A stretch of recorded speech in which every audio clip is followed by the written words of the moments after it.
მინდა შევეხოთ თანამედროვე მართლმადიდებელი ეკლესიის გამოწვევებსა და პრობლემებს. უნდა ვთქვათ, რომ ეკლესიის მაღალი იერარქები ბოლო წლებია ძალიან ღრმად არიან ჩართულები თანამედროვე პოლიტიკურ პროცესებში. დღევანდელი ვითარებიდან ჩანს, რომ ეკლესიის თავისუფალ აზრს ცდილობს ხელი შეუშალოს სახელმწიფო. მაგალითად 2023-24 წლებში გავრცელდა ინფორმაცია, რომ მმართველი პარტია ცდილობდა კონსტიტუციაში ჩაეწერა, რომ მართლმადიდებლობა ყოფილიყო სახელმწიფო რელიგია. ეკლესიას ემუქრებოდა საფრთხე, რომ დაეკარგა დამოუკიდებლობა. მაგრამ რა თქმა უნდა არ დათანხმდა მართლმადიდებელი ეკლესია ამას. აგრეთვე კრიტიკა შეეხება მართლმადიდებელი ეკლესიის მაღალ იერარქებს. იმის შესახებ, რომ ისინი ცხოვრობენ მაღალ დონეზე ფუფუნებაში, რაც არაპროპორციულია მართლმადიდებლურ სარწმუნოებასთან. რაც შეეხება გამჭვირვალობას, ანგარიშვალდებულებასა და ფინანსებს. როცა უდიდესი ავტორიტეტის მქონე ეკლესია აქტივებითა და საკეთილდღეო პროექტებით არის დაკავებული, ხშირად ვერ ხერხდება ფინანსების და დანახარჯების ღია წარმოდგენა მრევლისთვის, რაც საკმაოდ დიდ მითქმა-მოთქმასაც იწვევს.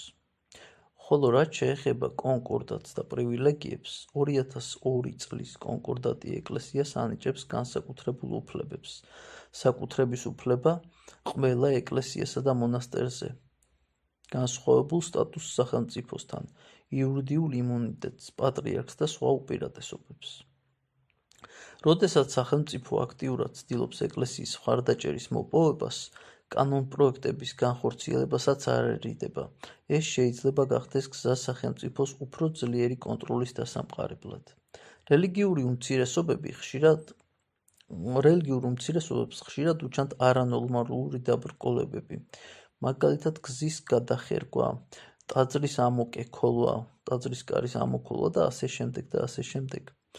ქრისტიანული და თანამედროვეობის მოთხოვნები ხშირად წინააღმდეგობაშიც მოდიან, მაგალითად გენდერული თანასწორობა, LGBTQ უფლებები, ტექნოლოგიების გავლენა, ხელოვნური განაყოფიერება და ასე შემდეგ.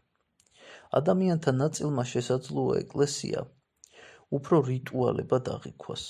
ახალგაზრდები განსაკუთრებით ურბანულ სივრცეებში და ბეტონის ჯუნგლებში შეიძლება ვერ ხედავენ ეკლესიის აქტიურ როლს, რომელიც პასუხობს თანამედროვე კრიზისებს, მენტალურ ჯანმრთელობას, სოციალურ პრობლემებს.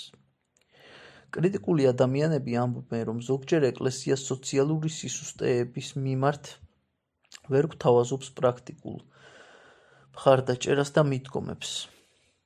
მეტნაკლებად ეს ასეც არის. როცა მრევლი ხედავს შიდა წინააღმდეგობებს, უხარისხო მომსახურებას, უსამართლო გადაწყვეტილებებს და სკეპტიციზმის განუსაზღვრელი შეგრძნება ეუფლება ამ დროს ადამიანს.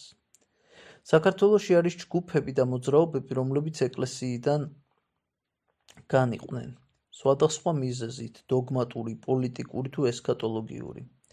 ეს ქმნის განხეთქილებათა ხარვეზებს მრევლში და იწვევს დაგსაქვსოს ადამიანების.